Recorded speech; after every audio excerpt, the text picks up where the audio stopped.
And welcome back to Badi education to all my dear student. I hope आप लोग बहुत अच्छे होंगे और मन से पढ़ाई कर रहे होंगे। So now we have to move forward with this chapter. तो हमने लास्ट लेक्चर में रिडॉक्स रिएक्शन आपका स्टार्ट किया था, right? Now let's just move forward with this chapter redox reaction part 2, जिसमें हम ऑक्सीडेशन नंबर से रिलेटेड कुछ चीज़ें पढ़ने वाले हैं। तो लास्ट क्लास में जैसे कि मैंने आपको बोला था कि ऑक्सीडेशन नंबर कैसे कैलकुलेट करते हैं, what are the paradox of oxidation number, तो आपको वो सारी चीज़ें ध्यान रखनी है। आई होप आप लोगों ने रिवीजन किया होगा अच्छे से, तो ये सारी चीज़ें क्लियर हो गई होंगी। अगर कोई डाउट है तो आप कमेंट बॉक्स में मेंशन कर सकते हो, राइट? तो चलो हम शुरू करते हैं हमारे ऑक्सीडेशन नंबर के आगे की कहानी को कि भाई अब ऑक्सीडेशन नंबर से आप कैसे जानोगे कि आपका जो ऑक्सीडेशन है वो प्रोसेस कहाँ पर हो रहा है, रिडक्शन कहाँ हो रहा है। So we will learn all these thing in this chapter only, right? तो चलो आगे बढ़ते हैं, कुछ थोड़ा और जान लेते हैं about the oxidation number, right? So now let's just see the stock notation. Stock notation आपको देखना है, एक टाइप के नोटेशन है, मतलब ऑक्सीडेशन को लिखने का एक तरीका है, ठीक है? तो आप ऑक्सीडेशन नंबर को कैसे एक मॉलिक्यूलर नेम में या वर्ड फॉर्मेट में लिखने वाले हो, right? So it was given by Alfred stock, इन्होंने ये स्टॉक नोटेशन दी थी। अब आपको क्या करना है, आई गेस आप लोग ने 1 2 3 तो सीखा ही होगा, सबको 1 2 3 आता है, ठीक है? बट उसके साथ आपने ये नंबरिंग, रोमन नंबरिंग भी सीखी है। रोमन्स में आप कैसे लगोगे, 1 के लिए क्या यूज करोगे सिंबल, 2 के लिए क्या सिंबल यूज करने वाले हैं। तो रोमन नंबर्स आई होप सबने पढ़े होंगे, वही आपके क्या होने वाले हैं, स्टॉक नोटेशन में यूज होने वाले हैं। तो अगर जिसको नहीं याद है जल्दी से फटाफट याद कर लो, देख लो कि रोमन नंबर्स क्या थे, ठीक है? तो स्टॉक नोटेशन में आप ऑक्सीडेशन नंबर को, या आप उसको क्या कह सकते हो, ऑक्सीजन स्टेट को by the roman number represent करने वाले हो। So here if I take an example, let's say stannous chloride, हमारे पास क्या है, स्टैनस क्लोराइड है। यहाँ पे कौन यूज हो रहा है, स्टैनस मतलब टिन यूज हो रहा है। टिन का सिंबल क्या है, Sn, 2 and you have put the symbol of chlorine, ठीक है? तो अब आपको पता है कि फॉर्मूला कैसे बनते हैं। अगर आपको किसी भी केमिकल कंपाउंड का फॉर्मूला बनाना है तो क्रिस क्रॉस मेथड लगाना होता है, उनकी वैलेंसीज बतानी होती है। तो यहाँ पे स्टैनस का मतलब क्या है, स्टैनस का मतलब है टिन। यहाँ पे कौन सा नाम यूज किया गया है, इसका लैटिन नेम हमने यूज किया है। सो टिन का लैटिन नेम है स्टैनस और क्लोराइड मतलब क्लोरीन, तो क्लोरीन और टिन से ये मिला है। अब यहाँ पे जो स्टैनस है या जो टिन है उसकी क्या होती है, वेरिएबल वैलेंसी होती है, या फिर आप कह सकते हो उसके पास डिफरेंट ऑक्सीडेशन नंबर है। तो अगर आपके पास डिफरेंट ऑक्सीडेशन नंबर है तो how you gonna show it in the molecule, और उसका नाम में क्या डिफरेंस आने वाला है। So here you can see that we have represent it by the 2। ये रोमन नंबर 2, इसका मतलब क्या है, रोमन लैंग्वेज में या रोमन की भाषा में हम बोलेंगे इसका मतलब है 2। तो इस प्लेस पे जो आपका स्टैनस है या टिन है उसकी वैलेंसी कितनी ली है आपने, 2 ली है। It can have more oxidation state, क्या इसका एक ऑक्सीडेशन स्टेट 4 भी होता है, तो आप इसको 4 भी लिख सकते हो। तो जब आप 4 वैलेंसी लोगे तब, या फिर 4 ऑक्सीडेशन नंबर ये शो करेगा, तो it will be showing different number. यहाँ पे आपका जो रोमन नंबर है वो क्या हो जाएगा, 4 हो जाएगा, और नाम भी क्या हो जाएगा, चेंज हो जाएगा। तो थोड़ा सा नाम में चेंज हो जाएगी। कैसे, देखो स्टैनिक हो गया, जैसे आपने इसका ऑक्सीडेशन नंबर 4 लिया तो इसका नाम क्या हो गया, स्टैनिक। तो यहाँ पे एक छोटा सा ट्रिक भी है कि जब भी नाम के पीछे अस वर्ड आए, OUSI, दैट मीन्स आपके पास किसी भी अगर एलिमेंट की डिफरेंट ऑक्सीडेशन नंबर है, वैलेंसीज हैं, तो आप कौन सी नाम से कौन सी वैलेंसी लोगे, ठीक है? तो नाम में वैलेंसी का राज छुपा है। कैसे, लेट्स से आपके टिन के पास 2 वैलेंसी, 2 और 4। अब आपको कैसे पता चलेगा कि स्टैनस में 2 आता है और स्टैनिक में 4? तो बहुत छोटा सा लॉजिक है कि अगर अस वर्ड लगा है नाम के, ग्रीक वर्ड आपके लैटिन नेम के पीछे अगर अस वर्ड लगा है, दैट मीन्स आप कौन सी वैलेंसी ले रहे हो, लोअर वैलेंसी, लोअर नंबर ले रहे हो, ठीक है? और अगर आपके नाम के पीछे इक लगा है तो आप कौन सी ले रहे हो, हायर नंबर ले रहे हो यहाँ पे, ठीक है? So whenever you take lower number, नाम के पीछे आता है अस, और whenever you are taking higher number, अब दोनों में से लोअर नंबर क्या है, 2। तो जब आपने 2 लिया तो नाम में क्या आ गया, स्टैनस, ठीक है? और आपने 4 लिया तो नाम में क्या आ गया, इक। तो आपके जो भी एलिमेंट होंगे जिनके पास वेरिएबल वैलेंसी होती है उसमें 2 वैल्यूज होंगी या 3 वैल्यूज होंगी, वैसे तो ये 2 वैल्यूज के लिए काम करता है। तो जब भी आपके 2 वेरिएबल वैलेंसी हैं तो छोटी वाली वैलेंसी, जैसे आयरन के लिए भी आप यहाँ से देख सकते हो, अब आयरन के पास क्या है, आयरन के पास वैलेंसी होती है 2 और एक होती है आयरन के पास वैलेंसी 3। अब इसको कैसे रिप्रेजेंट करेंगे, तो छोटा वाला नंबर जो है उसमें क्या आ जाएगा, अब आयरन का नाम क्या होता है, फेरम, ठीक है? तो फेरम ना होके एक हो जाएगा फेरस। तो देखो अस वर्ड लग गया लोअर नंबर पे, और इसका हायर नंबर क्या है, 3। ठीक है। तो इसमें क्या हो जाएगा, फेरस की जगह अब नाम क्या हो जाएगा, इक। तो देखो इक वर्ड आ गया है। तो फेरस और फेरिक इस तरीके से हम क्या कर सकते हैं, आइडेंटिफाई कर सकते हैं। तो नाम को सोच के, नाम की गेसिंग से हम क्या कर सकते हैं, आपका ऑक्सीडेशन नंबर या फिर उसकी वैलेंसी बता सकते हैं। तो जब भी अस वर्ड होगा तो पर्टिकुलर एलिमेंट के लिए जो भी दो वैलेंसी है उसमें से छोटा वाला नंबर आपको लेना है। तो लेट्स से आयरन की दो वैलेंसी होती है और आपको फेरस का फॉर्मूला लिखना है। तो फेरस के लिए वैलेंसी क्या आ जाएगी, फेरस मतलब छोटा नंबर। आयरन के पास कितने नंबर है, 2 और 3, इनमें से छोटा कौन है आपका, 2 नंबर। तो वैलेंसी क्या हो गई, 2। तो इस तरीके से आप आइडेंटिफाई कर सकते हो, ठीक है। और इसको लिखने का तरीका क्या होगा, अगर आप फॉर्मूला में इसको लिखना चाहोगे, ये तो हो गया आपका वर्ड फॉर्म, फॉर्मूला में आप लिखना चाहोगे तो you just need to add the roman numbers. तो अगर वैलेंसी 2 है तो you will write the roman number 2, अगर वैलेंसी 4 है तो रोमन नंबर 3। यहाँ पे भी अगर आयरन है तो आयरन का क्या हो जाएगा, Fe2, तो it will written like this. और अगर आयरन की वैल्यू 3 है तो क्या हो जाएगा, आपके ये 3 डंडे आ जाएंगे। इस तरीके से आप रोमन नंबर में लिखोगे and hence you can write in the formula. तो मॉलिक्यूलर फॉर्मूला की फॉर्म में आप ऐसे रिप्रेजेंट करोगे, this is called stock notation, ठीक है। और ये क्या है, उसकी वर्ड फॉर्म है। तो वर्ड फॉर्म में उसका ऐसा कुछ रिप्रेजेंटेशन होगा, राइट। चलो आगे बढ़ते हैं अब oxidation number. So oxidation number of the element in the given substance, ठीक है। ऑक्सीडेशन नंबर क्या है, इज इंक्रीज। ऑक्सीडेशन नंबर कब इंक्रीज होगा, of the element in the given substance. Reduction मतलब ऑक्सीडेशन नंबर डिक्रीज होगा। अच्छा, ऑक्सीडेशन की डेफिनेशन क्या है यहाँ पे, अगर हम ऑक्सीडेशन नंबर के बेसिस पे ऑक्सीडेशन को डिफाइन करना चाहें, ठीक है। तो यहाँ पे ऑक्सीडेशन और रिडक्शन की हमने ऑलरेडी बहुत सारी डेफिनेशन पढ़ रखी है कि addition of oxygen, removal of hydrogen, loss of electron, increase in positive charge, decrease in negative charge, ठीक है। तो all these definition are for oxidation, ठीक है। अगर आपको और एक डेफिनेशन देखनी है तो this is the 6th definition for oxidation. हमने 5 डेफिनेशन अभी तक पढ़ ली थी। 6th डेफिनेशन क्या है कि अगर किसी भी कंपाउंड के अंदर आपको ऑक्सीडेशन नंबर इंक्रीज होता हुआ दिख रहा है, if oxidation number increase of the element in the given substance, then that process will be called oxidation.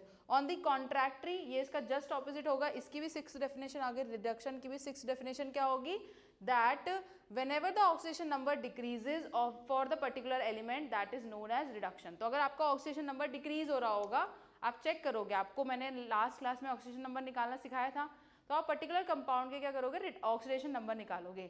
Oxidation number के बेसिस पे आप क्या बता सकते हो कि ऑक्सीडेशन हुआ या रिडक्शन हुआ, और अगर कोई चेंज नहीं होगा तो इसका मतलब कुछ भी नहीं हुआ है। तो इस तरीके से आप पूरे प्रॉपर तरीके से डिफाइन कर सकते हो कि कहाँ ऑक्सीडेशन हो रहा है, कहाँ रिडक्शन हो रहा है, bye knowing its oxidation number, right. तो अब चीज़ें क्लियर हैं। अब इस बेसिस पे हम क्या करेंगे, क्वेश्चन को सॉल्व करेंगे। नाउ जैसा कि मैंने आपको बताया था कि ऑक्सीडाइजिंग एजेंट, ये टर्म्स हमें पढ़नी थी। ऑक्सीडाइजिंग एजेंट या फिर ऑक्सीडेंट, ये क्या होते हैं, तो देखो ऑक्सीडाइजिंग एजेंट ये क्या कर रहे हैं, ऑक्सीडेशन में हेल्प कर रहे हैं, right. A reagent which can increase the oxidation number of the element in a substance. एक ऐसा एजेंट जो क्या कर रहा है, दूसरे पर्सन का या दूसरे सब्सटेंस का क्या कर रहा है, ऑक्सीडेशन नंबर इंक्रीज कर रहा है। ऑक्सीडेशन नंबर इंक्रीज करने का मतलब क्या है, उसका ऑक्सीडेशन कर रहा है। That's why that particular substance is known as oxidation, कि वो क्या कर रहा है, दूसरे का ऑक्सीडेशन कर रहा है, उसकी हेल्प कर रहा है, उसका इंक्रीजिंग ऑक्सीडेशन नंबर इंक्रीज करने में है, राइट। तो that is known as oxidising agent. Now on the contrary एक और टर्म हमारे पास आएगी, रिड्यूसिंग एजेंट या फिर रिडक्टेंट। तो रिड्यूसिंग एजेंट वो रिएजेंट्स होंगे which will decrease the oxidation number of a element in a substance, जो किसी एलिमेंट का ऑक्सीडेशन नंबर डिक्रीज कर दें, that is known as the reducing agent. That mean जो रिडक्शन में हेल्प करेंगे, तो किसी सब्सटेंस का क्या करेंगे, रिडक्शन करेंगे and they will become the reducing agent, ठीक है। तो इस तरीके से हमने 2 टर्म्स पढ़ ली हैं, बहुत इंपॉर्टेंट है क्योंकि इस पर क्वेश्चन आपको आने वाले हैं। आपको रिएक्शन दे दी जाएगी, आपको ऑक्सीडाइजिंग एंड रिड्यूसिंग एजेंट पूछा जाएगा इन दी क्वेश्चन, राइट। तो ये थोड़ा सा ध्यान रखना है, be very cautious about this kind of question, right. चलो तो अब क्वेश्चन भी सॉल्व कर लेंगे। और रिडॉक्स रिएक्शन तो हमें पता ही है, in which involves the change in oxidation number. तो अब रिडॉक्स रिएक्शन को हमने कैसे डिफाइन कर दिया, redox reaction is the reaction, इसमें ऑक्सीडेशन नंबर क्या हो रहा है, चेंज हो रहा है, जिसमें ऑक्सीडेशन नंबर आपका इंक्रीज या डिक्रीज हो रहा होगा साइमल्टेनियसली, उसको हम क्या बोलेंगे, रिडॉक्स रिएक्शन बोलेंगे। तो it involves the change in oxidation number. तो this is the different type of definition. जो हमारी पुरानी डेफिनेशन थी कि it is a combination of oxidation reduction taking place simultaneously, से अब हमने थोड़ा सा उसको क्या कर दिया है, मॉडिफाई कर दिया है in terms of oxidation number. I hope कि यहाँ तक सारी चीज़ें अच्छे से क्लियर हो रही है, कोई डाउट नहीं आ रहा है, सब चीज़ें समझ आ रही हैं, लॉजिकल भी है, देखो कहीं कोई एक्सेप्शन भी आपको अभी तक नहीं मिला है, राइट। चलो अब आगे बढ़ते हैं इसमें। एग्जाम्पल से सॉल्व करते हैं। अब एग्जाम्पल से हम क्या करेंगे, ये पता करने वाले हैं इस रिएक्शन में पर्टिकुलरली क्या ये रिडॉक्स रिएक्शन है, इसका मतलब कहाँ ऑक्सीडेशन हो रहा है, कहाँ रिडक्शन हो रहा है, what are the oxidizing agent and what are the reducing agent. ठीक है, तो अब देखो Cu2O में अगर आप इसका ऑक्सीडेशन नंबर निकालना चाहोगे, सो यू नो दैट कि ऑक्सीजन क्या है यहाँ पे मोर इलेक्ट्रोनेगेटिव है, और वैसे भी ये मेटल है, ये इलेक्ट्रॉन अपना क्या करेगा, इजीली गिव अप कर देगा, राइट। तो यहाँ पे कॉपर अपना इलेक्ट्रॉन दे देगा, ऑक्सीजन उसका इलेक्ट्रॉन ले लेगा, तो कॉपर के ऊपर क्या आने वाला है, यहाँ पे पॉजिटिव चार्ज आने वाला है, और ऑक्सीजन क्या करेगा आपका -2 चार्ज दे देगा। देखो यहाँ पे हमें नंबर ऑफ एटम से कोई फर्क नहीं पड़ेगा कि कितने नंबर ऑफ एटम, बिकॉज अगर आप देखोगे टोटल 4 एटम है तो आप +4 नहीं लिखोगे, आप इंडिविजुअल एटम का क्या बता रहे हो, यहाँ पे चार्ज बता रहे हो, राइट। तो यहाँ पे हमें एक चीज़ ध्यान रखनी है, जब भी हम ऑक्सीडेशन नंबर निकाल रहे हैं हमें कोएफिशिएंट से फर्क नहीं पड़ता, हम एक सिंगल एटम के ऊपर चार्ज पता कर रहे हैं कि अगर कॉपर का एक एटम है तो उसके ऊपर कितना चार्ज है, we are not talking about the total charge, right. तो ये थोड़ा सा ध्यान रखना है क्योंकि बच्चे इसमें कंफ्यूज होते हैं। So you just need to be cautious that you have to calculate the oxidation number of the one atom of copper. So the one atom of copper carries +1 charge and the one atom of oxygen carries -2 charge in this compound. ठीक है, इस compound में ऐसा और होगा। फिर आगे चलते हैं, यहाँ पे भी देखो सल्फर ज़्यादा इलेक्ट्रोनेगेटिव है, वो कॉपर से इलेक्ट्रॉन ले लेगा, तो कॉपर के ऊपर क्या है पॉजिटिव चार्ज और सल्फर के ऊपर है नेगेटिव चार्ज -2। ठीक है, अब इधर आते हैं, जब हम इधर आए तो ये क्या हो रहा है, रिएक्शन में 6Cu हो रहा है और SO4 2 नेगेटिव हो रहा है। यहाँ पे देखोगे आप कॉपर के ऊपर क्या हो गया, 0 चार्ज हो गया, क्योंकि वो क्या आ गया, फ्री स्टेट में आ गया, वो अलग हो गया है। तो व्हेनेवर हमने पढ़ा था, पहला ही रूल था कि अगर कोई एलिमेंट या मॉलिक्यूल फ्री स्टेट में होता है तो उसके ऊपर 0 ऑक्सीडेशन नंबर होगा, तो इसके ऊपर क्या है 0 ऑक्सीडेशन नंबर। नाउ इन दोनों में अगर हम कंपेयर करेंगे तो सल्फर से ज़्यादा इलेक्ट्रोनेगेटिव कौन है, ऑक्सीजन। तो ऑक्सीजन क्या करेगा, -2 चार्ज ले लेगा, मतलब उसके इलेक्ट्रॉन को अपनी तरफ क्या कर लेगा, शिफ्ट कर लेगा।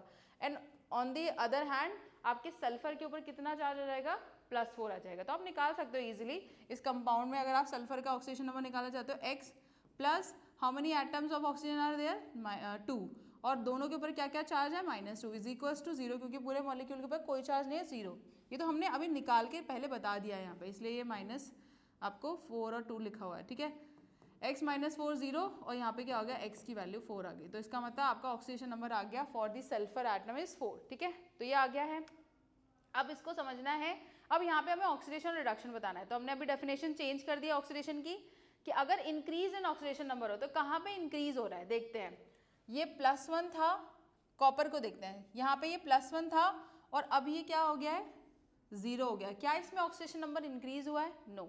यहाँ पे जो ऑक्सीडेशन नंबर है वो आपका और क्या हो गया, डिक्रीज हो गया, पहले +1 था अब 0 हो गया। इसका मतलब यहाँ पे क्या हो रहा है, यहाँ पे हो रहा है रिडक्शन। क्या हो रहा है यहाँ पे, रिडक्शन। और ऑन दी अदर हैंड अगर आप ऑक्सीजन को देखोगे तो ऑक्सीजन -2 पहले भी था और बाद में भी वो क्या है, -2 है, तो उसके ऑक्सीडेशन नंबर में कोई चेंज नहीं हो रहा है। इसका मतलब वो इस चीज़ में पार्टिसिपेशन कर नहीं रहा है, वो जैसे पहले था वैसे बाद में बिहेव कर रहा है। Now let's just understand, copper का हमने यहाँ पे देख लिया है, ये वाला कॉपर भी +1 से क्या हो रहा है, 0 शो कर रहा है, तो हमने ऑलरेडी देख लिया है कि यहाँ पे कॉपर का हर जगह क्या हो रहा है, रिडक्शन ही हो रहा है। तो यहाँ पे सल्फर की बात करते हैं, सल्फर देखो क्या हो रहा है, सल्फर -2 से आपका क्या हो रहा है, +4 हो रहा है। तो -2 पहले उसकी वैल्यू नेगेटिव थी, अब +4 हो गई है, तो उसके ऑक्सीडेशन नंबर क्या हुआ, oxidation number has been increase, that's why इस पोर्शन में क्या हो गया आपका, इवेंचुअली ऑक्सीडेशन हुआ है। ठीक है, तो अब आप यहाँ पे कह सकते हो on the basis of oxidation number कहाँ पे आपका ऑक्सीडेशन होगा, कहाँ पे रिडक्शन होगा। ठीक है, अब इसमें हमें निकालना है oxidizing agent and reducing agent. तो जहाँ जिसका रिडक्शन हो रहा है, इसका मतलब ये वाले एलिमेंट का, ये वाले कंपाउंड का अगर रिडक्शन हो रहा है तो ये दूसरे को क्या कर रहा होगा, हेल्प कर रहा होगा इन दी ऑक्सीडेशन।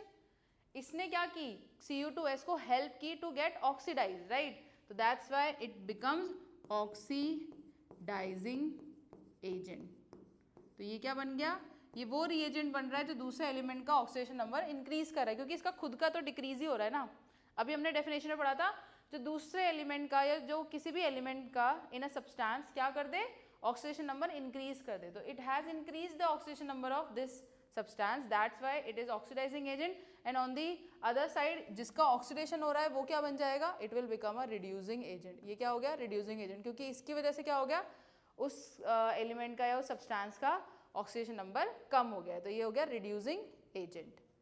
ठीक है, तो इस तरीके से हम पता करेंगे एक रिएक्शन में ऑक्सीडेशन रिडक्शन हो भी रहा है, तो this is what, this is a redox reaction. Can we say that, yes this is a redox reaction because oxidation and reduction taking place simultaneously, दोनों जगह आपका ऑक्सीडेशन नंबर इंक्रीज भी हो रहा है, डिक्रीज भी हो रहा है, and hence we can solve the question like this. तो इस तरीके से आपको बाय कैलकुलेटिंग ऑक्सीडेशन नंबर पूरी रिएक्शन को सॉल्व करना है, and then you will easily identify कहाँ पे ऑक्सीडेशन हुआ, कहाँ पे रिडक्शन हुआ। ठीक है, चलो आगे बढ़े। तो यहाँ पे इन्होंने दिखाया है, इसको एक बार देख लेते हैं। रिडक्शन हुआ है, ऑक्सीडाइज कॉपर 1 यहाँ पे क्या है, कॉपर 1 यहाँ पे क्या है, ऑक्सीडाइजिंग एजेंट है। और अगर मैं इसमें बात करूँ, यहाँ पे तो कॉपर ऑक्सीडाइजिंग है, इसका तो रिडक्शन ही हो रहा है।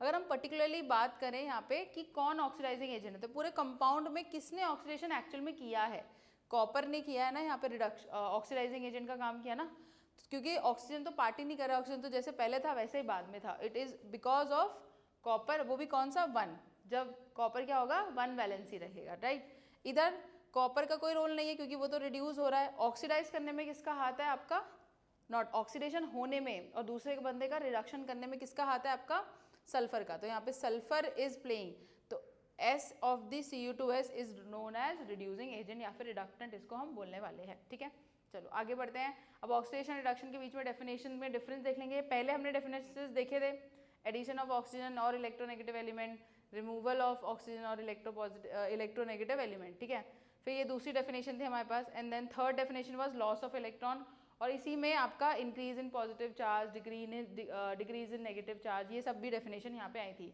Fourth is the oxidation number will increase of the substance then it is known as oxidation, and if the oxidation number decreases it is known as the reduction। ठीक है, तो ये हमारे अब 4 डेफिनेशन हमारे पास आ गई हैं मेन।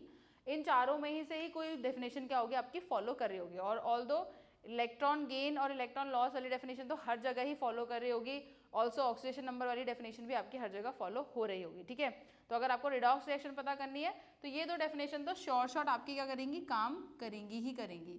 बाकी इन दोनों में कभी कभी क्या हो सकता है, कन्फ्यूजन हो सकता है, चीज़ें इतना क्लैरिटी से आपको समझ में ना आए। तो these are the classical definition. ठीक है, ये इलेक्ट्रॉन डेफिनेशन है, तो ये आपको हमेशा सही रिजल्ट 100% रिजल्ट देने वाली, कोई कन्फ्यूजन नहीं होगा आपको। यहाँ पे थोड़ा कन्फ्यूजन हो सकता है, इसीलिए हम ज़्यादातर इन दोनों डेफिनेशन पे रिलाई करेंगे। इसके थ्रू हम क्या करेंगे, अपना ऑक्सीडेशन रिडक्शन पता करेंगे, राइट। चलो आगे बढ़ते हैं हम। अब ये क्वेश्चन है इन दिस रिएक्शन, अब ये रिएक्शन है, ठीक है, इसमें हमें पता करना है कि कौन रिडक्टेंट है। ठीक है, इन सारे उसमें से रिडक्टेंट कौन है, तो बहुत इजी है, आपको बस क्या करना है, सबका ऑक्सीडेशन नंबर पता करना है। तो अगर हम यहाँ पे रिएक्शन लिख लें, ठीक है, ये हमारी बस रिएक्शन है पूरी, इसके ऊपर अगर मैं ऑक्सीडेशन नंबर कैलकुलेट करना चाहूँ, सो आपका कार्बन का क्या है +3, ऑक्सीजन के पास क्या होगा -2, यहाँ पे +7 है और ये -2 है, यहाँ पे हाइड्रोजन क्या है आपका +1 है, राइट।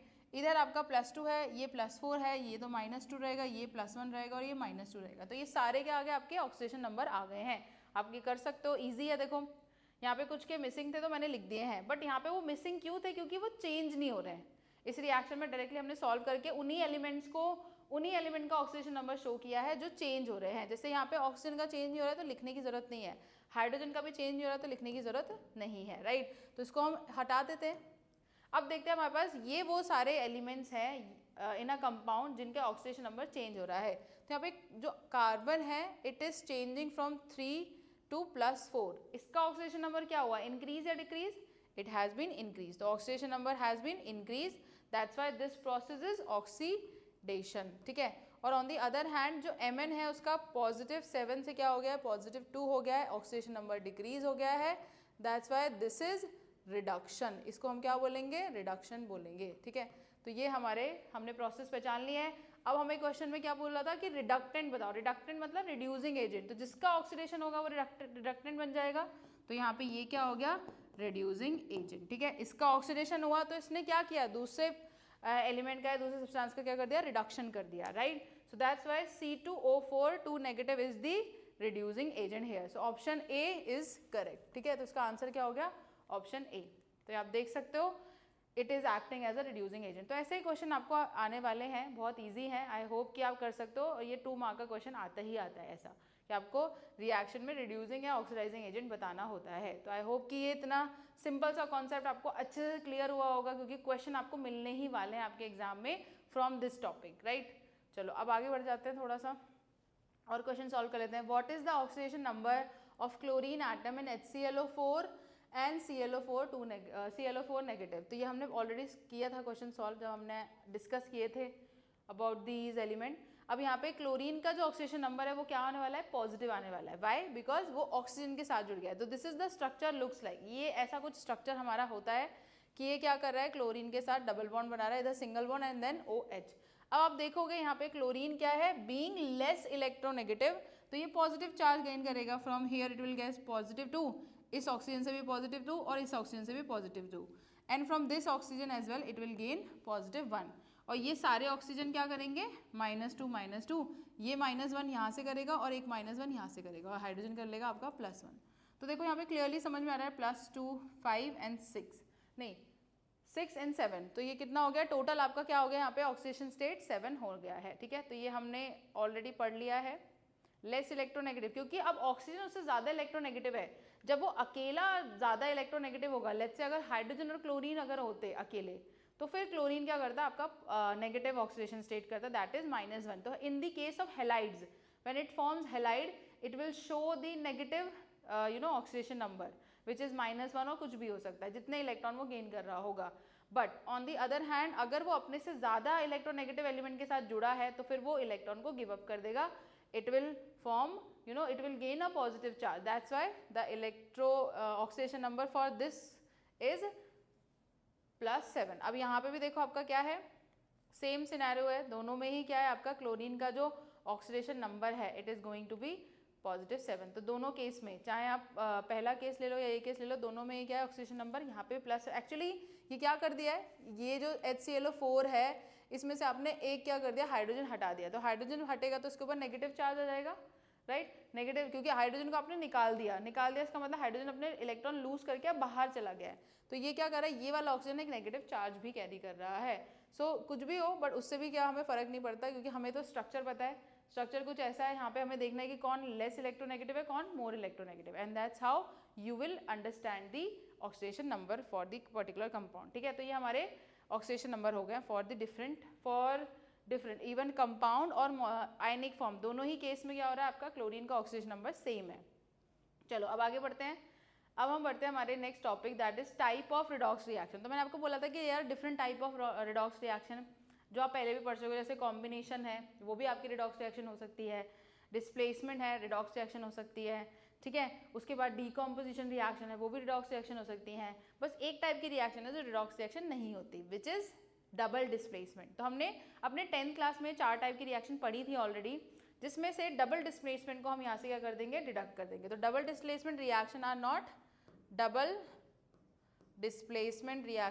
Not redox reaction. उसका भी रीजन है, ठीक है। डबल डिस्प्लेसमेंट रिएक्शन क्या है आपकी, नॉट रिडॉक्स। ठीक है, ये रिडॉक्स रिएक्शंस नहीं होती।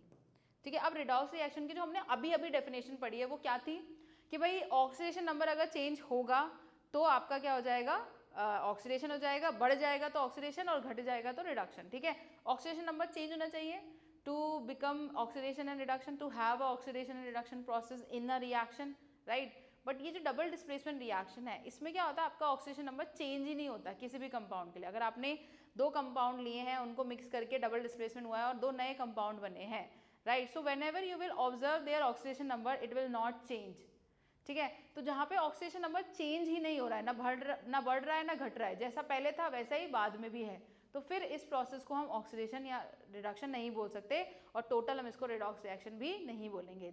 सो that is the reason why, because here you will not see the change in oxidation number. तो यहाँ पे क्या होगा, no change in oxidation number. तो यहाँ पे ऑक्सीडेशन नंबर में चेंज नहीं हो सकता, that's why double displacement reaction are not redox reaction. ठीक है, बाकी के जो आपके हैं they can be redox reaction. तो अब एक एक करके पढ़ते हैं, उनको समझते हैं।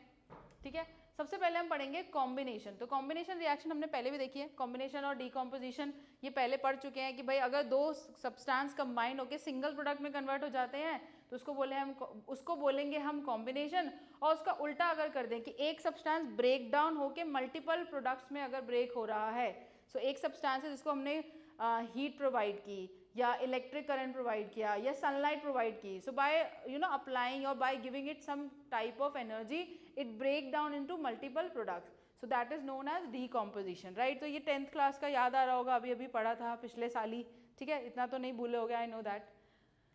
सो कॉम्बिनेशन रिएक्शन में बी डिनोटेड एज, कैसे हम इसको डिनोट करेंगे, ऐसे कि A प्लस बी मिलके जुड़ के क्या बन गए, C प्रोडक्ट में कन्वर्ट हो गया, right. Now next, either one must B element form, ठीक है, तो कंबशन रिएक्शन, तो इन दोनों में से कोई एक क्या होना चाहिए, एलिमेंट फॉर्म में होना चाहिए, either one must be in elementary form, right. Okay, now combustion is what, combustion is also a combination reaction. यहाँ पे क्या हुआ, जो कोक है या कार्बन है वो क्या कर रहा है, ऑक्सीजन के साथ रिएक्ट कर रहा है, कंबाइन हो रहा है एंड फॉर्मिंग कार्बन डाइऑक्साइड, ठीक है, तो ये क्या है, कॉम्बिनेशन रिएक्शन है। So combustion is a combination reaction. Then methane अगर कंबशन करेगा तो भी आपका क्या होगा, CO2 और H2 होगा, बहुत सारी हीट भी प्रोड्यूस होती है इस रिएक्शन में, ठीक है। तो ये क्या हो रहा है, सब क्या कर रहे हैं, in which makes use of elemental dioxygen are redox reaction. तो जो भी एलिमेंटल डाइऑक्सीजन का यूज करेंगे, एक यहाँ से ये भी हमें थोड़ा सा ट्रिक मिली है कि अगर आपके एलिमेंटल डाइऑक्सीजन का आपने यूज किया, मतलब ऑक्सीजन को यूज किया है as a elementary form, combined form में नहीं, जैसे आपने CO2 की फॉर्म या H2O क्या है, कंबाइंड फॉर्म ऑफ ऑक्सीजन है, अगर आपने उसको एलिमेंट्री फॉर्म में लिया है तो you will get the redox reaction. आपको हमेशा वो रिएक्शन कैसे मिलेंगी, they will always be redox reaction, अगर ऑक्सीजन एलिमेंट्री फॉर्म में है तो, ठीक है। So this is one trick. Then next आपका अदर रिएक्शन क्या हो गई, जैसे कि आपका मैग्नीशियम प्लस नाइट्रोजन क्या हुआ, जुड़ा और क्या बना लिया, मैग्नीशियम नाइट्राइड, हमने पहले भी पढ़ा था, ये रिडॉक्स रिएक्शन है, राइट। मैंने आपको जब ऑक्सीडेशन रिडक्शन समझाया तो ये एग्जाम्पल दिया था। तो यहाँ पे आप सिंपल क्या कर रहे हो, आप ऑक्सीडेशन नंबर चेक कर रहे हो, तो अगर हमने यहाँ पे सबका ऑक्सीडेशन नंबर चेक करें तो वहाँ पे क्या हो रहा है, आपका इंक्रीज या डिक्रीज हो रहा है at for a particular substance और particular element, and hence you will get to know that whether this reaction is oxidation और रिडक्शन और अ रिडॉक्स रिएक्शन, ठीक है। तो ये सब हमें उसके ऑक्सीडेशन नंबर से पता चलेगा जब उसमें चेंज होगा, राइट। नेक्स्ट है opposite of combination reaction is break down of compound into 2 और more component is known as decomposition. So one of them must be in elementary state. तो यहाँ पे क्या बोला है कि अगर आपका कंपोनेंट टूटा है, आपको कुछ ना कुछ कंपोनेंट मिलते हैं जब आप डीकॉम्पोजिशन करते हो, डीकॉम्पोजिशन के बाद अगर आपको कोई भी substance in a elementary form, कोई भी प्रोडक्ट जो है एज अ एलिमेंट्री फॉर्म में अगर मिलता है तो वो क्या होगी, शॉर्ट आपकी रिडॉक्स रिएक्शन होगी। तो आप अभी देखोगे डीकॉम्पोजिशन, सारी decomposition reaction are not redox reaction but most of them can be your redox reaction, ठीक है। तो वो कैसे होगा वो आपको पहचानना है कि अगर आपको जो ब्रेक डाउन हुआ है, ब्रेक डाउन होने के बाद जो प्रोडक्ट्स मिले हैं, अगर उसमें से कोई भी एलिमेंट्री फॉर्म में है देन तो वो क्या होने वाली है, शॉर्ट आपकी क्या होने वाली है, रिडॉक्स रिएक्शन होने वाली है। जैसे कि H2 और H2O को आपने ब्रेक किया, H2O2 मिला, तो ये दोनों हमें एलिमेंट्री फॉर्म में मिले हैं, कोई एक भी मिलता तो भी काम चल जाता है, बट हमें यहाँ पे दो एलिमेंट्री फॉर्म में मिले, H2 एलिमेंट्री फॉर्म में मिला, O2 एलिमेंट्री फॉर्म में मिला। सो दिस इज, मैं बिना देखे भी कह सकती हूँ कि ये क्या है, आपकी एक रिडॉक्स रिएक्शन है, ये वाली decomposition reaction is a redox reaction. बाकी आप कैसे वेरीफाई कर सकते हो, bye checking its oxidation number, कि ऑक्सीडेशन नंबर में क्या चेंज हो रहा है, राइट। चलो नेक्स्ट NaH, यहाँ पे भी देखो आपको एलिमेंट्री फॉर्म में मिला है डेटा, तो आप कह सकते हो बिना देखे, वैसे तो आप ऑक्सीडेशन नंबर लगा ही लोगे। देन यहाँ पे KClO3, यहाँ पे भी आपको O2 क्या मिली है, एक तो आपको कंबाइंड फॉर्म में मिला है, बट यहाँ पे O2 आपको क्या मिली है, सिंगुलर फॉर्म में या एलिमेंट्री फॉर्म में मिली है। तो that's why these are all the example of decomposition reaction but they are also redox reaction. यहाँ पे क्या हो रहा है, ऑक्सीडेशन रिडक्शन भी हो रहा है, राइट। चलो आगे बढ़ते हैं, आप ऐसे कुछ एग्जाम्पल देखेंगे जहाँ पे डीकॉम्पोजिशन होने के बाद भी it is not considered as oxidation और रिडक्शन, या फिर हम उसको रिडॉक्स रिएक्शन नहीं बोल सकते। तो all decomposition reaction are not redox reaction, सारी नहीं होती, ठीक है। तो कौन सी वाली हैं जो नहीं होती, जैसे कि CaCO3, इसका एग्जाम्पल आप देखो, यहाँ पे हमें जो भी प्रोडक्ट मिल रहे हैं इनमें से कोई भी आपका क्या है, एलिमेंट्री फॉर्म में नहीं है, दोनों ही क्या है, कंबाइंड फॉर्म में। CaO एक also compound, CO2 is also a compound, दोनों क्या है, कंबाइंड फॉर्म में है, एलिमेंट्री फॉर्म में नहीं है। दैट्स वाई एक तो ये हो गई ट्रिक। दूसरा आप वेरीफाई कर लो, आप सबका देखो ऑक्सीडेशन नंबर चेंज करो, आपको कैल्शियम का ऑक्सीडेशन नंबर क्या मिला, +2, इधर भी क्या है +2, कार्बन का +4, इधर कार्बन का +4, ऑक्सीजन का -2, हर जगह -2, तो ऑक्सीडेशन नंबर में क्या हुआ, कोई चेंज ही नहीं हो रहा है। तो ऐसी रिएक्शंस क्या होंगी, रिडॉक्स रिएक्शन नहीं हो सकती, ठीक है। मूव फॉरवर्ड, अब देखते हैं हमारी third type of reaction which is displacement reaction. अब यहाँ पे क्या होगा, an ion or atom in a compound is replaced by an ion or another element। तो डिस्प्लेसमेंट रिएक्शन हमने पढ़ी है कि जब कोई more reactive element less reactive element के सॉल्ट सोल्यूशन के साथ मिक्स होगा तो वो क्या करेगा, being more reactive it will displace the other atom, वो क्या करेगा, उसको उसके सोल्यूशन से बाहर निकाल देगा क्योंकि वो ज़्यादा रिएक्टिव है और उसकी जगह ले लेगा, right. So this was the displacement. अब मान लो x है, एक एलिमेंट है, yz क्या है, एक पूरा सॉल्ट सोल्यूशन है, एक सोल्यूशन बना हुआ है। अब अगर x और y में कंपैरिजन किया जाए, मेटल मेटल का कंपैरिजन करेंगे हम, दो सेम टाइप के एलिमेंट का कंपैरिजन करेंगे, तो अगर ये स्ट्रॉन्गर है y से तो क्या करेगा, if it replace the y element and उसको क्या कर देगा, बाहर निकाल देगा और उसकी जगह ले लेगा, z के साथ क्या हो जाएगा, ये सेटल हो जाएगा, राइट। सो इस तरीके से क्या होगा आपका, ये हो जाएगी displacement reaction. Now displacement can be of two type, एक तरीके का क्या है, मेटल डिस्प्लेसमेंट भी हो सकता है और दूसरा तरीका क्या है आपका, नॉन मेटालिक डिस्प्लेसमेंट भी हो सकता है। मतलब आप डिस्प्लेसमेंट करोगे तो सेम इक्वल टाइप के पर्सन के साथ करोगे ना, ऐसा तो नहीं है ना कि आप कोई डिफरेंट एक मेटल को नॉन मेटल से डिस्प्लेस कर दोगे, नो, ऐसा नहीं होगा। तो मेटल मेटल का डिस्प्लेसमेंट होगा और नॉन मेटल का डिस्प्लेसमेंट होने वाला है, राइट। तो यहाँ पे डिस्प्लेसमेंट क्या होगा, सेम टाइप के एलिमेंट के साथ होने वाला है, राइट। अब देख लेते हैं कि मेटल डिस्प्लेसमेंट क्या है। A metal in a compound can be displaced by another metal in the uncombined state when it is more reactive, ठीक है। तो यहाँ पे एक चीज और ध्यान रखने की, जब ज्यादा रिएक्टिव मेटल आएगा तो वो दूसरे मेटल को क्या कर देगा, वीकर मेटल को क्या कर देगा, निकाल के बाहर कर देगा, ठीक है।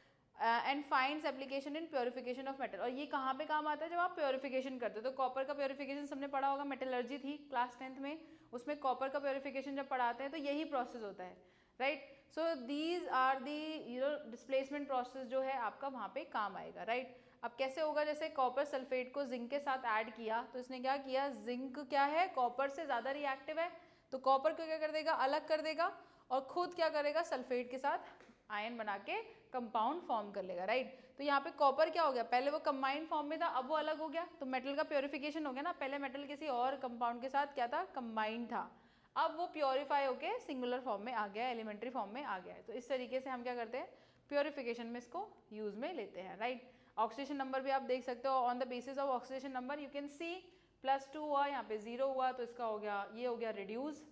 +2 से अगर 0 वैल्यू, इसका मतलब ऑक्सीडेशन नंबर कम हुआ है, तो ये रिड्यूस हो रहा है। और zinc on the other hand क्या हो रहा है आपका, ऑक्सीडाइज हो रहा है, because it is increasing its oxidation number, यहाँ पे ऑक्सीडेशन नंबर आपका इंक्रीज हो रहा है, राइट। तो इस तरीके से आप पता कर सकते हो। फिर यहाँ पे अगर आप देखोगे, इस प्रोसेस में देखोगे, यहाँ पे आपका क्रोमियम ऑक्साइड है, ठीक है, वो क्या कर रहा है आपका एल्यूमिनियम के साथ कंबाइन कर रहा है, तो यहाँ पे क्या होगा, एल्यूमिनियम कंबाइन कर फॉर्म में आ जाएगा और क्रोमियम को अलग कर देगा। इस तरीके से क्रोमियम का क्या हो गया, प्योरिफिकेशन हो गया, right. Again if you will want to see, यहाँ पे क्रोमियम का क्या हो गया, रिडक्शन, और एल्यूमिनियम का क्या हो गया, ऑक्सीडेशन, तो ये हो गया ऑक्सीडाइज और वो हो गया रिड्यूस। तो इस तरीके से आप फाइंड आउट कर सकते हो कि मेटल डिस्प्लेसमेंट हुआ। और ये है आपकी रिएक्टिविटी सीरीज जो आप पहले पढ़ चुके हो, ठीक है। तो रिएक्टिविटी सीरीज में जो सबसे टॉप पे होगा वो होगा मोस्ट रिएक्टिव और जो सबसे लास्ट में होगा वो होगा लीस्ट रिएक्टिव। तो ये सीक्वेंस है, इसको हमने पढ़ा था, ट्रिक थी हमारी केदारनाथ का, माली आलू ज़रा फीके से, यहाँ पे कार्बन थोड़ा सा आ गया है बट ये आएगा नहीं क्योंकि ये नॉन मेटल है आपका, ठीक है। इसको कर देंगे, इसको यहाँ पे इंक्लूड नहीं करेंगे। आलू ज़रा, ठीक है, आलू ज़रा फीके से पकाता है, कौन होगा आगे और पीछे, ठीक है। तो इस तरीके से हमने क्या कर लिया, पूरा सीक्वेंस निकाल लिया है। तो ये आपका रिएक्टिविटी सीरीज आ गई जिसमें आप मोस्ट और लीस्ट रिएक्टिव एलिमेंट को देख सकते हो और कंपेयर कर सकते हो कि भाई कौन सा एलिमेंट किसको डिस्प्लेस करेगा, डिस्प्लेसमेंट हो भी सकता है या नहीं। तो डिस्प्लेसमेंट किस पे डिपेंड करेगा, कौन मोर रिएक्टिव है, कौन लेस रिएक्टिव है, राइट। तो इस तरीके से आपने देख लिया, जिंक कॉपर से ज़्यादा रिएक्टिव है और कॉपर सिल्वर से ज़्यादा रिएक्टिव है। तो इस तरीके से सीक्वेंस बता सकते हो। Then it includes hydrogen displacement and a rarely occurring reaction involving oxygen displacement, ठीक है। तो अब आपका क्या होगा, मोस्टली आप क्या देखते हो, हाइड्रोजन डिस्प्लेसमेंट तो होता है, बिकॉज मोस्टली मेटल क्या है, हाइड्रोजन से ज़्यादा रिएक्टिव है, तो हाइड्रोजन डिस्प्लेसमेंट तो हो रहा है। एक रेयर और डिस्प्लेसमेंट होता है जिससे हम बोलेंगे ऑक्सीजन डिस्प्लेसमेंट। तो कौन सी रिएक्शन जहाँ पे ऑक्सीजन भी डिस्प्लेस हो जाती है, देखते हैं एक बार। ये हमारी रिएक्शन जहाँ पे हाइड्रोजन डिस्प्लेस हो रहा है, ठीक है। तो sodium being more reactive than hydrogen, ये क्या करेगा, हाइड्रोजन को हटा देगा, उसकी जगह ले लेगा और उसको बाहर कर दिया। देन ये आप देखोगे वाटर में सोल्यूशन है और ये क्या लग जाएगी आपकी, it can catch fire. Why, because हम जानते हैं कि सोडियम बहुत रिएक्टिव है, जैसे उसे पानी में डालोगे वो क्या करेगा, it can catch fire because it is very reactive. Next आपका फ्लोरीन को अगर आप वाटर में डालोगे तो फ्लोरीन क्या करेगा, ये आपका क्या है, ज़्यादा अब हमें यहाँ पे पता है कि fluorine is more reactive than oxygen, ठीक है। तो फ्लोरीन ऑक्सीजन से ज़्यादा रिएक्टिव है, इसीलिए क्या करेगा, उसको बाहर निकाल देगा। ठीक है। तो क्या मेटल की, नॉन मेटल की कोई रिएक्टिविटी सीरीज होती है? तो yes of course, non metal की भी क्या है, एक रिएक्टिविटी सीरीज है, जिसका मैं आपको एक छोटा सा निमोनिक बता रही हूँ। तो केदारनाथ का माली एलोवेरा फिगर से बताता है, ये तो हमें याद था। फॉर नॉन मेटल, अगर आपको नॉन मेटल की रिएक्टिविटी सीरीज याद करनी है तो आपको ये करना है क्या, फोन कॉल, ठीक है। इसको थोड़ा सा और अच्छे से लिख लेते हैं, इरेज करते हो, सीधे सीधे लिखते हैं, ठीक है।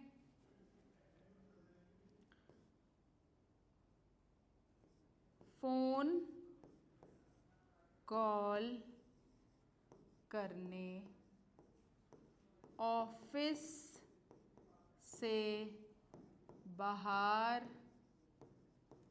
आई, बहुत थोड़ी सी सिली सी ट्रिक है, सोन परी, ठीक है,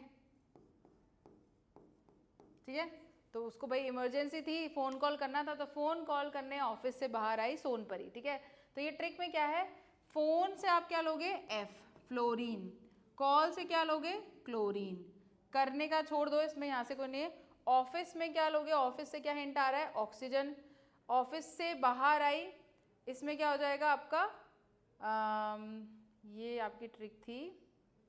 अच्छा, यहाँ पे से वर्ड का कोई रिलेशन नहीं है, बाहर से क्या हो गया, बी आर, आई से मतलब आयोडीन, सोन से क्या हो गया, सल्फर, एंड लास्ट में क्या हो गया आपका, फॉस्फोरस, ठीक है। तो ये आपकी ट्रिक है, इसको हम क्या बोलेंगे, रेड फॉस्फोरस। कौन सा वाला फॉस्फोरस है, ये रेड फॉस्फोरस है। इसको एक बार थोड़ा सा बड़ा कर लेते हैं, ठीक है। So it is red phosphorus, क्योंकि वाइट फॉस्फोरस क्या है आपका, बहुत ज़्यादा रिएक्टिव है। तो यहाँ पे हम किसकी बात कर रहे हैं, रेड फॉस्फोरस की बात कर रहे हैं। सो एक बार इसको यहाँ पे कर लेते हैं, ठीक है, अब देखेंगे, ठीक है। सो अच्छा, यहाँ पे ये रिएक्शन, हाँ ठीक है। तो अब अगर हम पीछे करके देखें तो हमारा यहाँ पे ये क्या है, रेड फॉस्फोरस की हम बात करें। फॉस्फोरस भी दो टाइप का होता है आपका, वाइट फॉस्फोरस और रेड फॉस्फोरस। तो वाइट फॉस्फोरस काफ़ी रिएक्टिव होता है, उसको हमने यहाँ पे इंक्लूड नहीं किया, हम रेड फॉस्फोरस की बात करें। तो दिस इज द सीक्वेंस। सबसे ज़्यादा रिएक्टिव कौन है आपका, फ्लोरीन, फिर क्लोरीन, फिर oxygen, then bromine, then iodine and sulphur and phosphorus. तो इस तरीके का आपका क्या है, पूरा सीक्वेंस है for the reactivity of metal. अब इसको इलेक्ट्रोनेगेटिविटी से कनेक्ट मत करना, ठीक है। इलेक्ट्रोनेगेटिविटी कुछ डिफरेंट है, यहाँ पे रिएक्टिविटी है, कौन कितना रिएक्टिव होगा। तो फ्लोरीन सबसे ज़्यादा रिएक्टिव है, फिर क्लोरीन है, फिर ऑक्सीजन है, फिर ब्रोमीन है, फिर आयोडीन है, सल्फर है, फॉस्फोरस है। This is the sequence. ये आपका क्या है, पूरा सीक्वेंस है to learn the reactivity of non metal. तो नॉन मेटल की रिएक्टिविटी को आप ऐसे याद कर सकते हो, ये तरीका है, ये थोड़ा सा ट्रिक है छोटी सी, ठीक है। अब हम क्या करेंगे, अब यहाँ पे अगर आप कंपेयर करो, ठीक है, ये इरेज कर देती हूँ यहाँ पे, ओके इरेज नहीं होगा भी, ठीक है। तो यहाँ पे अगर आप कंपेयर करो, fluorine being more reactive than oxygen, तो ये क्या करेगा, ऑक्सीजन को उसकी जगह से हटा देगा, खुद उसकी जगह ले लेगा, और ये क्या हो जाएगा, ऑक्सीजन डिस्प्लेसमेंट हो जाएगा। तो यहाँ पे ये क्या है, नॉन मेटालिक डिस्प्लेसमेंट हो रहा है। नॉन मेटल क्या कर रहा है, दूसरे नॉन मेटल को बीइंग मोर रिएक्टिव क्या कर रहा है, डिस्प्लेस कर रहा है, and hence you will get the reaction, ठीक है। अब देखो यहाँ पे all alkali metal and some alkali earth metal like calcium, strontium, barium will displace hydrogen from cold water, ठीक है। तो जनरली क्या होगा, कोल्ड वाटर में आप हाइड्रोजन को डिस्प्लेस नहीं कर पाते हो, बट जो हमारे कौन से मेटल है, alkali metal और alkali earth metal like these, they can displace hydrogen from cold water as well, right। तो यहाँ पे ये क्या करेंगे, देखो आपने रिएक्ट किया एंड दे कैन रिड्यूस। तो सबका ना अपना तरीका है रिएक्ट करने का वाटर से। जो आपके बहुत ही रिएक्टिव एलिमेंट है, जैसे सोडियम, पोटेशियम और लिथियम है, ये काफ़ी रिएक्टिव होते हैं, तो इनको हम हॉट वाटर से रिएक्ट नहीं कराएंगे, नॉर्मल वाटर से रिएक्ट करेंगे।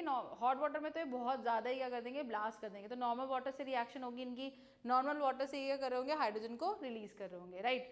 बट अगर आप कैल्शियम वगैरह की बात करो, कैल्शियम भी क्या है, मीडिएटर में क्या है, मीडियम इंटरमीडिएटली क्या है, रिएक्टिव है। So these type of element which are intermediately reactive, they will react with cold water and displace the hydrogen from it, ठीक है। नेक्स्ट ये देख पा रहे हो आप, इसको मेटल डिस्प्लेसमेंट भी बोलेंगे, और this is a redox reaction as well. Next जो आपके आयरन है, लेस रिएक्टिव मेटल है, जैसे कि मैग्नीशियम हो गया, आयरन हो गया, ये क्या करेंगे, अब ये क्योंकि खुद ही लेस रिएक्टिव हैं, तो ये नॉर्मल वाटर या कोल्ड वाटर के केस में वाटर को डिस्प्लेस नहीं कर पाएंगे। तो इस केस में हमें क्या लेना पड़ेगा, स्टीम फॉर्म में वाटर लेना पड़ेगा, right. So when will take the water in the form of water vapour, या फिर आप कह सकते हो स्टीम फॉर्म में अगर आप लोगे, इन that case it will displace the hydrogen. तो यहाँ पे मैग्नीशियम लिया और वाटर हमने क्या लिया है, गैसियस स्टेट में, स्टीम फॉर्म में, and then it displaces it and hydrogen gas भी क्या हो गया बाहर निकल गया। तो मेटल ने क्या कर दिया, हाइड्रोजन को डिस्प्लेस कर दिया है। देन आयरन ने भी सेम यही चीज़ की है। तो इस तरीके से आपको प्रोसेस कुछ दिखने वाला है। दिस इज द प्रोसेस कि आपने मेटल सैंपल लिया, वो यहाँ से हीट किया, वो गया इधर, इसके साथ रिएक्ट किया और आपने क्या किया, स्टीम फॉर्म में यहाँ पे वाटर को लिया था and then hydrogen gas will be release. तो इस तरीके से आप क्या करोगे, देख सकते हो डिफरेंट जो मेटल है वो डिफरेंटली रिएक्ट करते हैं वाटर से। कोई भी मेटल सेम तरीके से वाटर से रिएक्शन नहीं करेगा। तो ये चीज़ हमने पहले भी पढ़ चुके हैं, हमें यहाँ पे भी अप्लाई करनी है रिएक्शन देखते time, right. So this is how the metal and the other metal displacement take place, right. चलो आगे बढ़ते हैं। Many metals are capable of displacing hydrogen from acid. Acid से भी क्या करते हैं, हाइड्रोजन डिस्प्लेस कर सकते हैं। ये भी हमने 10th क्लास में पढ़ा था एसिड बेस की प्रॉपर्टी में, that when metal reacts with acid they will release dihydrogen gas and salt. तो वो salt plus hydrogen gas release करते हैं। आप एग्जांपल देख सकते हो कि अगर आपने जिंक ग्रैनुल को HCl के साथ जैसे ऐड करते हैं तो वो क्या बना लेता है, सॉल्ट बना लेता है, हाइड्रोजन गैस क्या हो जाएगी, डिस्प्लेस हो जाएगी, रिलीज हो जाएगी। So this is also a displacement. Mg भी सेम चीज़ कर रहा है, हाइड्रोजन को डिस्प्लेस कर रहा है। Then we have use to prepare H2 gas in the laboratory. तो ये वाले प्रोसेस हमें कहाँ यूज करते हैं, अगर हमें हाइड्रोजन गैस प्रिपेयर करनी है in the labs then we use this kind of reaction, ठीक है। चलो आगे बढ़ते हैं। और नाउ नोट क्या करना है कि cadmium and tin, not strontium, cadmium and tin do not react with steam but are capable of displacing hydrogen from acid. तो ये स्टीम से रिएक्ट नहीं करते बट ये आपके एसिड से हाइड्रोजन को रिलीज कर सकते हैं, राइट। तो यहाँ पे they will not react with water, water के साथ कोई रिएक्शन नहीं कर रहे बट एसिड के साथ रिएक्शन करके क्या कर रहे हैं, हाइड्रोजन गैस को रिलीज कर रहे हैं, ठीक है। और ऐसा भी होता है कि कौन से एसिड से मेटल रिएक्ट नहीं कर सकते, तो आपको पता है कि नाइट्रिक एसिड है जहाँ पे एसिड रिएक्ट करके रिएक्ट तो कर सकते हैं बट हाइड्रोजन गैस रिलीज नहीं करेंगे, दे विल गेट ऑक्सीडाइज। तो हाइड्रोजन गैस ऑक्सीडाइज होकर क्या हो जाएगी, वाटर में कन्वर्ट हो जाएगी। Why, because nitric acid is the strong oxidising agent. तो ये क्या करेगा, आपका ऑक्सीजन ऐड कर देगा और हाइड्रोजन गैस को रिलीज नहीं होने देगा। But still there is 2 cases, in the case of magnesium और मैंगनीज, 2 टाइप के अगर आप मेटल लेते हो और वेरी वेरी डाइल्यूटेड अगर आप क्या ले रहे हो, HNO3 ले रहे हो, in that case they will release hydrogen gas. So वैसे जनरली वो किसी मेटल के साथ HNO3 किसी भी मेटल के साथ रिएक्ट करेगा तो H2O रिलीज करेगा, ना कि H2 गैस, ठीक है। But in case of magnesium and manganese when you will take very very diluted HNO3 then it can release the hydrogen gas. तो ये छोटे छोटे पॉइंट्स हैं, पहले पढ़ चुके हैं, दोबारा से हम रिवाइज कर रहे हैं, दे कैन बी आस्क्ड, ठीक है। नेक्स्ट है आपका हैलोजेंस। हैलोजेंस आपके कैसे रिएक्ट करते हो, हैलोजेंस की पूरी सीरीज थी, आपको पता है कि ये ग्रुप नंबर 17 होता है या आप इसको जान सकते हो 7A के नाम से। सो इसमें आपके फ्लोरीन, क्लोरीन, ब्रोमीन, आयोडीन और एस्टेटाइन भी होता है, जिसका मैंने आपको सीक्वेंस बताया था, फिर कल बाहर आए आंटी। तो इस तरीके से आप इसको याद रख सकते हो। तो ये एलिमेंट्स क्या करेंगे, इनका क्या होगा, ऑक्सीडाइजिंग पावर बहुत ज़्यादा होती है। दे कैन, वाई, बिकॉज वो खुद तो रिड्यूस हो रहे हैं बट इनकी ऑक्सीडाइजिंग पावर क्या है, ज़्यादा है। कैसे, तो ये chlorine, bromine, iodine, they can be good oxidising agent. ये क्या करेंगे, आपका ऑक्सीडाइजिंग एजेंट की तरह काम करेंगे। Displacement reaction of chlorine, bromine and iodine using fluorine are not carried out in aqueous solution. तो ये डिस्प्लेसमेंट रिएक्शन एक्वस सोल्यूशन में नहीं होती for the chlorine, bromine and iodine with the use of fluorine, ठीक है, using fluorine. Fluorine को use करके आप क्लोरीन, ब्रोमीन, आयोडीन को डिस्प्लेस नहीं कर सकते। Fluorine being more electronegative, fluorine क्या नॉट इलेक्ट्रोनेगेटिव भी है और फ्लोरीन रिएक्टिव भी बहुत ज़्यादा है। तो ज़्यादा reactive element less reactive element को डिस्प्लेस कर देगा, बट ये जो रिएक्शन है वो एक्वस सोल्यूशन में नहीं हो सकती, ठीक है।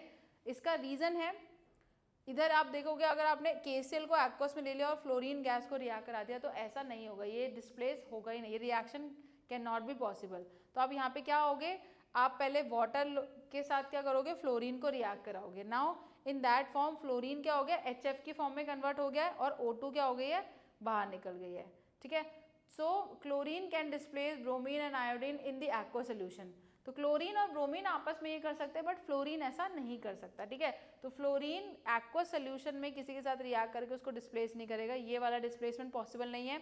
बट ये पॉसिबल है जब वो लिक्विड फॉर्म में होगा, वाटर से ही जब रिएक्ट कर लेगा directly, then it can form HF और O2 गैस को डिस्प्लेस कर देगा। तो ये वाला displacement is possible in the case of fluorine, बाकी के पॉसिबल नहीं है। बट अदर एलिमेंट जो है, लेट्स से अगर ब्रोमीन है, bromine is more reactive than iodine, तो वो ब्रोमीन आयोडीन को एक्वस सोल्यूशन से क्या कर देगा, बाहर कर देगा। तो इधर देखो क्लोरीन और ब्रोमीन को हमने लिया, क्लोरीन ज़्यादा रिएक्टिव है तो वो उसकी जगह ले लेगा और ब्रोमीन को बाहर कर देगा। ऐसे ही अगर आपने क्लोरीन और आयोडीन को लिया तो क्लोरीन आयोडीन से ज़्यादा रिएक्टिव है तो उसको क्या करेगा, बाहर कर देगा। तो ये वाला जो आपका डिस्प्लेसमेंट है it is possible in aqueous solution, fluorine के साथ ऐसा पॉसिबल नहीं है, राइट। चलिए तो आगे बढ़ते हैं। अब गिव्स कलर, और ये क्या करते हैं, कलर भी इम्पार्ट करते हैं। Whenever these two gases are releases, bromine थोड़ा ब्राउनी कलर का होता है, उसका ब्रोमीन रिंग टेस्ट भी होता है, ठीक है, तो रिंग भी बनते हैं उसमें, रिंग फॉर्म भी होते हैं, so that you will learn further more. But here these two gases imparted colour, ये कैसा कर रही है, देखो आप देख रहे हो ये जो आपका सर्कल है it is of brown colour, तो ये ब्राउन कलर गैस रिलीज करेगी और ये थोड़ा पर्पल गैस रिलीज करेगी। ये कैसी गैस रिलीज करती है, पर्पल कलर की। So they can also give the colour. For identify bromine and iodine, अगर आपको ब्रोमीन आयन और आयोडीन आयन में आइडेंटिफाई करना है, so you can bromine can displace iodide ion in solution. तो ब्रोमीन और ब्रोमीन क्या करेगा, आयोडाइड आयन को सोल्यूशन से डिस्प्लेस कर देगा। वाई, बिकॉज ज़्यादा रिएक्टिव है, हमें पता है ये सारी चीज़ें, ठीक है। अब देख लेते हैं कि ब्रोमीन को आयोडीन के साथ एक्वस सोल्यूशन में लिया, पानी के साथ मिक्स करके लिया, तो उसने क्या बना दिया, ब्रोमीन आयन बना दिया और I2 गैस निकाल दी। अब I2 halogen displacement reaction have industrial application. अब ये क्या है, ये जो रिएक्शन हो रही है जहाँ पे हेलोजन का डिस्प्लेसमेंट हो रहा है, हेलोजन बाहर निकल रही है, इसका मतलब आपको ब्रोमीन गैस मिल रही है, आयोडीन गैस मिल रही है, क्लोरीन गैस मिलेगी, ये सब आपका इंडस्ट्रियल यूज में भी काफ़ी काम आता है, राइट। तो अगर आप देखोगे हेलाइड्स क्या करते हैं, रिकवरी कहाँ से मिलते हैं आपको, हेलोजन से मिलते हैं, राइट। और ये कौन सा प्रोसेस है आपका, ऑक्सीडेशन प्रोसेस है। तो हेलाइड से हेलोजन का मिलना, हेलाइड मतलब कंबाइंड फॉर्म से आप क्या करो, सिंगुलर फॉर्म में, जैसे NaCl को ब्रेक करके आपने क्या बना दिया, Na+ और Cl नेगेटिव में कन्वर्ट कर दिया। तो हेलाइड था पहले वो, अब उसमें आपको हेलोजन मिल गया। This process is known as oxidation, ठीक है। And so you can see that 2x में से आपने माइनस किया और आपको मिल गया x2 और 2 इलेक्ट्रॉन आर गिव अप, तो 2 इलेक्ट्रॉन का लॉस हो गया, सो दिस इज ऑक्सीडेशन, ठीक है। On the other hand fluorine can not recover from this method, fluorine को इस मेथड से रिकवर नहीं किया सकता क्योंकि भाई वो डिफरेंट एलिमेंट ही है, बहुत ज़्यादा इलेक्ट्रोनेगेटिव भी है और बहुत ज़्यादा क्या है आपका रिएक्टिव भी है, तो उसको हम नॉर्मल इस तरीके से रिकवर नहीं कर सकते कि हेलाइड्स को तोड़ा और आपको क्या मिल गया, हेलोजन मिल गया, राइट। इसको करने के लिए आपको क्या करना पड़ेगा, स्ट्रॉन्गेस्ट ऑक्सीडाइजिंग एजेंट है। क्यों, क्योंकि ये बहुत ज़्यादा ऑक्सीडाइज करेगा, बहुत ज़्यादा इसकी क्या है, रिएक्टिविटी हाई है, इलेक्ट्रोनेगेटिविटी रिएक्टिविटी सब कुछ इसका क्या है, हाई है, इसलिए क्या है स्ट्रॉन्गेस्ट ऑक्सीडाइजिंग एजेंट। सो इसको ब्रेक करने के लिए ऑक्सीडाइज इलेक्ट्रोलिटिकली, ठीक है। तो हम इसका इलेक्ट्रोलिसिस करके क्या कर सकते हैं, इसको ब्रेक डाउन कर सकते हैं। So we can only get the fluorine fluorine from the halide form या फिर किसी भी फॉर्म में अगर वो है बाय द इलेक्ट्रोलाइसिस प्रोसेस, तो हम इसको ऑक्सीडाइज करेंगे electrolytically and then we can get the fluorine, right. Now the next type of reaction is disproportionation reaction, ठीक है। तो अभी तक हमने ये जो टाइप थे वो पढ़ लिए थे, क्लास 10th में एक बार पढ़ लिए थे कि भाई कॉम्बिनेशन क्या होता है, डीकम्पोजिशन क्या होता है, डिस्प्लेसमेंट कौन सी रिएक्शन है, ये सारे हमने 10th क्लास में कभी ना कभी पढ़ लिए थे। ये जो टाइप ऑफ रिएक्शन है पहली बार सुन रहे हैं, डिसप्रपोर्शनेशन। अब नाम में ये क्या है, डिसप्रपोर्शन मतलब प्रपोर्शन फिक्स नहीं है, कुछ अलग अलग है, सेग्रीगेटेड है, डिस्क्रीट है। तो जब भी किसी ऑक्सीडेशन नंबर का प्रपोर्शन डिस्क्रीट हो, डिसप्रपोर्शनेट हो, देन उस टाइप की रिएक्शन को क्या बोलेंगे, डिसप्रपोर्शनेशन रिएक्शन। अब एग्जाम्पल से बेहतर समझ आएगा, तो एग्जाम्पल की तरफ चलते हैं। एग्जाम्पल से समझेंगे कि क्या है, an element is simultaneously oxidise and reduce. अगर एक ही एलिमेंट ऑक्सीडाइज भी हो रहा है, रिड्यूस भी हो रहा है, क्या ऐसा हो सकता है, यस ऐसा हो सकता है, ठीक है। तो अगर एक ही एलिमेंट ऑक्सीडाइज भी हो और रिड्यूस भी हो तो उसको हम क्या बोलेंगे, disproportionation, right. So in this one of the reactant element should be exist in 3 oxidation state. तो यहाँ पे डिसप्रपोर्शनेशन होने के लिए आपको 3 ऑक्सीडेशन स्टेट चाहिए, क्योंकि अगर 2 ऑक्सीडेशन स्टेट है इसका मतलब या तो इंक्रीज हुआ है या डिक्रीज हुआ है, बट 3 होंगे मतलब एक जगह इंक्रीज हुआ है और एक जगह डिक्रीज हुआ होगा, तो हम रिलेट कर सकते हैं डेटा को। सो यहाँ पे डिसप्रपोर्शनेशन होने के लिए आपके पास 3 ऑक्सीडेशन स्टेट होनी चाहिए।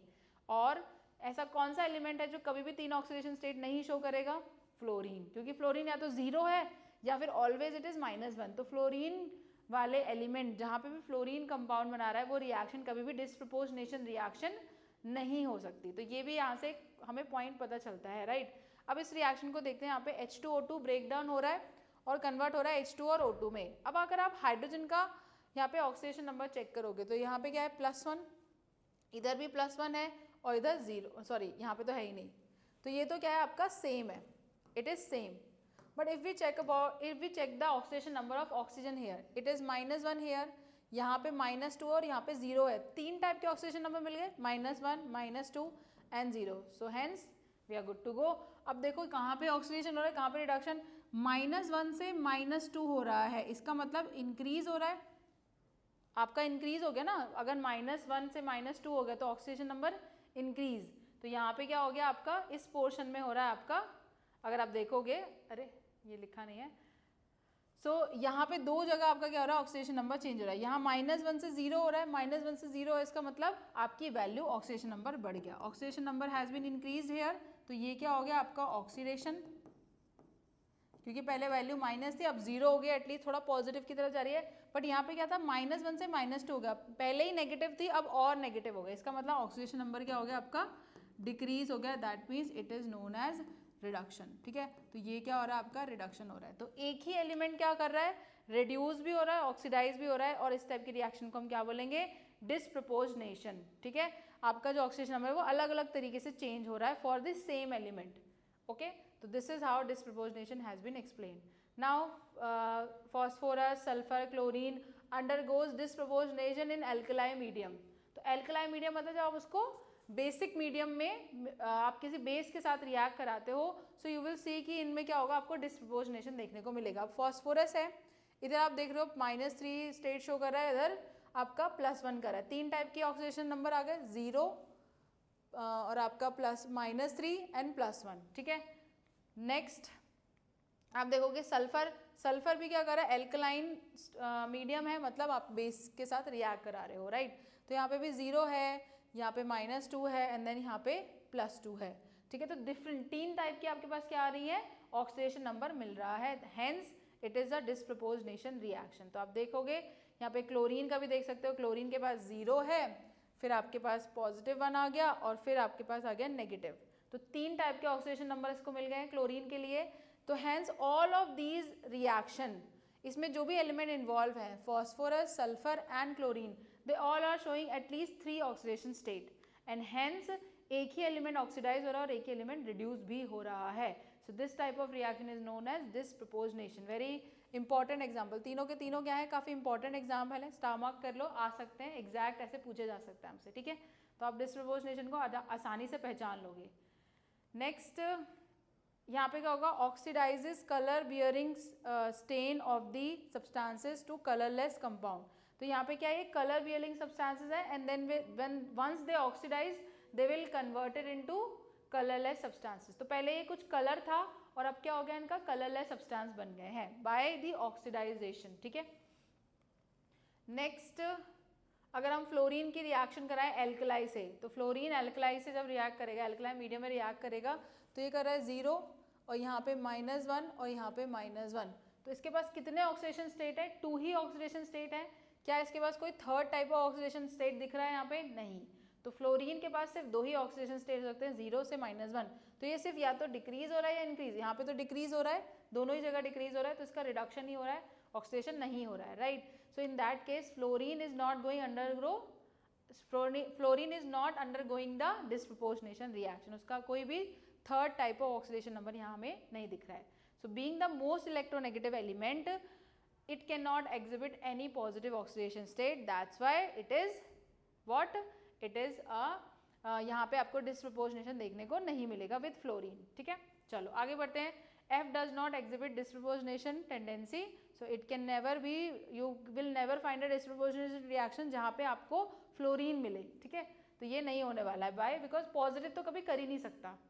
ठीक है, चलो अब इसमें आइडेंटिफाई करना है कौन सी रिएक्शन डिस्प्रपोजनेशन है, तो सबको एक एक बार सॉल्व कर लेंगे, सबका क्या करेंगे, ऑक्सीडेशन नंबर निकाल लेंगे। पहली बात तो ये मुझे समझ में आ रहा है कॉम्बिनेशन है, डिस्प्रपोजनेशन रिएक्शन नहीं है। ठीक है, दूसरा यहाँ पे अब इसको चेक कर लेते हैं, यहाँ पे हमें पता नहीं कि कौन सी रिएक्शन है, कोई कॉम्बिनेशन नहीं, क्योंकि 2 प्रोडक्ट थे, फिर बाद में 2 ही आपको क्या मिल गए हैं, 2 रिएक्शन से 2 प्रोडक्ट मिल गए हैं। तो इनका ऑक्सीडेशन नंबर चेक किया, यहाँ पे क्या है आपका, कोई 2-3 टाइप के ऑक्सीडेशन नंबर नहीं आ रहे हैं।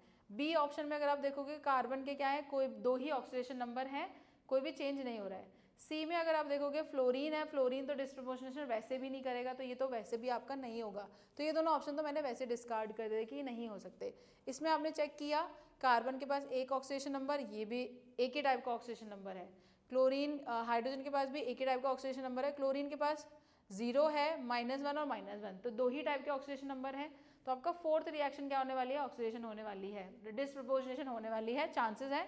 Hair you can see nitrogen का +4 है, इधर +3 है, और यहाँ पे क्या हो गया +5, तो तीन टाइप के +4 +3 and +5, these are the 3 oxidation state of nitrogen in this reaction. तो एक ही एलिमेंट का ऑक्सीडेशन और रिडक्शन हो रहा है, that's why this reaction, the fourth option is disproportionation. तो यहाँ पे आंसर आपका सही क्या है, फोर्थ। ठीक है, तो इस तरीके के क्वेश्चन आपको देखने को मिल सकते हैं, बहुत ईजी है, सिर्फ आपको अच्छे से ऑक्सीडेशन नंबर कैलकुलेट करना आना चाहिए। You can do any kind of question like this. तो आप अभी जितने भी टाइप ऑफ रिएक्शंस हैं, ऑक्सीडेशन कहाँ हो रहा है, रिडक्शन कहाँ हो रहा है, रिड्यूसिंग एजेंट कौन होगा, ऑक्सीडाइजिंग एजेंट कौन होगा, ये सब आप ऑक्सीडेशन नंबर से कैलकुलेट करके आराम से डिपिक्ट कर सकते हो, राइट।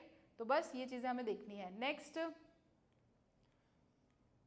नेक्स्ट अब कुछ नहीं है, यहाँ पे हम अपना ये लेक्चर अभी ख़त्म करते हैं। तो हमने सारे टाइप ऑफ रिडॉक्स रिएक्शन देख ली हैं। हमारे पास कॉम्बिनेशन था, डिस्प्लेसमेंट था, डीकॉम्पोजिशन था, डबल डिस्प्लेसमेंट नहीं हो सकती, इसलिए हमने उसके बारे में बात भी नहीं किया। रीज़न क्या है आप लोग जान गए हो अब, ठीक है। और लास्टली हमने पढ़ी डिस्प्रपोर्शनेशन। इन सबको रिवाइज करना है आपको अच्छे से। ऑक्सीडेशन नंबर अगर कैलकुलेशन में अभी भी दिक्कत आ रही है तो दोबारा से फर्स्ट पार्ट को रिवाइज करो, वहाँ पे ऑक्सीडेशन नंबर कैसे कैलकुलेट करना है ये मैंने सिखाया है। अगर आपको फिर भी कोई डाउट आता है you can mention me in the comment box, then we will work on it, ठीक है। आगे के लेक्चर में हम आगे की बात करने वाले हैं कि भाई बैलेंसिंग कैसे होगी। तो बैलेंसिंग बहुत ज़रूरी है, हमने 10th क्लास में बैलेंसिंग पढ़ी है, but that is not the sufficient. वो आपके कुछ ही पर्टिकुलर टाइप ऑफ कंपाउंड के साथ काम करेगी, कुछ ही पर्टिकुलर रिएक्शन में वो काम आती है। बट अगर मीडियम एल्कलाइन और बेसिक हो जाएगा, या सॉरी एल्कलाइन और बेसिक एक ही बात है, एसिडिक और बेसिक हो जाएगा, तो वहाँ पे आपको कुछ क्या करना पड़ेगा, चेंजेस हैं। तो हम रिएक्शन को बैलेंस कैसे करेंगे, फिर what are the application of oxidation reduction in real life, ये भी हम देखने वाले हैं। सो आपका ये चैप्टर है, लास्ट चैप्टर चल रहा है फॉर द टर्म 1 सिलेबस। इसको अच्छे से कंप्लीट करना है, पढ़ना है। कोई डाउट आते हैं आप मेंशन कर सकते हो, and I will see you in my next class. Until then bye bye, take care and study hard. Bye everyone.